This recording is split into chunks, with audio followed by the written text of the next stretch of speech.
एक समय की बात है।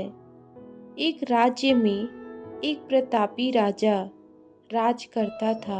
एक दिन उसके दरबार में एक विदेशी आगंतुक आया और उसने राजा को एक सुंदर पत्थर उपहार स्वरूप प्रदान किया। राजा वह पत्थर देखकर बहुत प्रसन्न हुआ।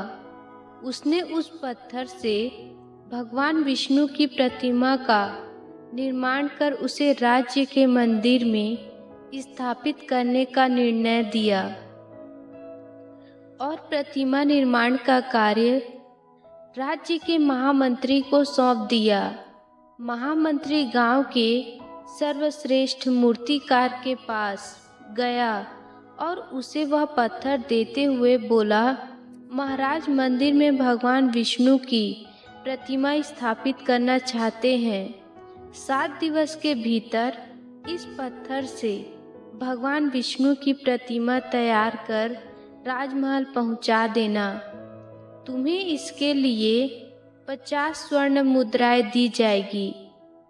50 स्वर्ण मुद्राओं की बात सुनकर मूर्तिकार खुश हो गया और महामंत्री के जाने के उपरांत प्रतिमा का निर्माण कार्य प्रारंभ करने के उद्देश्य से अपने औजार निकाले।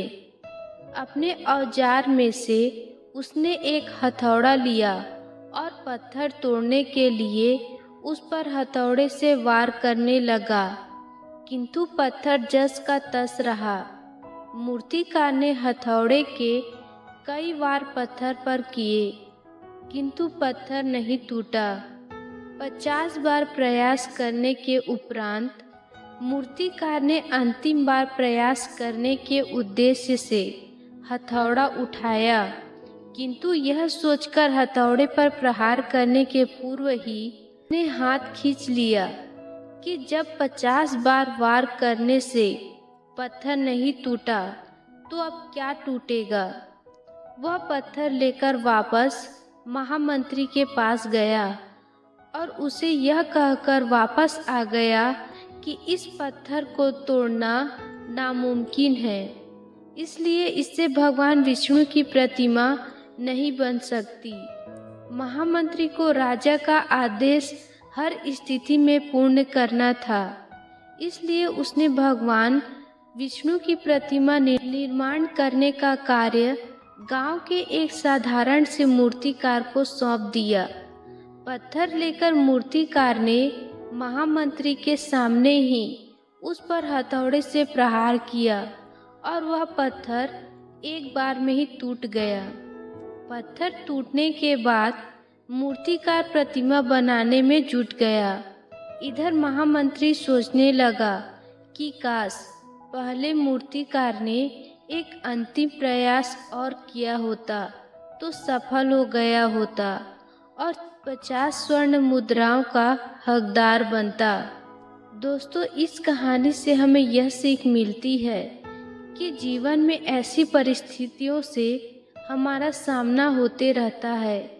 कई बार किसी कार्य को करने के पूर्व या किसी समस्या के सामने आने पर उसका निराकरण करने के पूर्व ही हमारा आत्मविश्वास डगमगा जाता है और हम प्रयास किए बिना ही हार मान लेते हैं।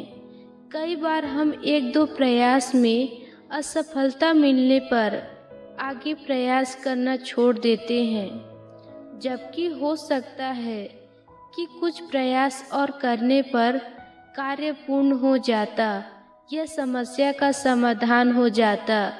यदि जीवन में सफलता प्राप्त करनी है तो बार बार असफल होने पर भी तब तक प्रयास करना नहीं छोड़ना चाहिए जब तक सफलता नहीं मिल जाती।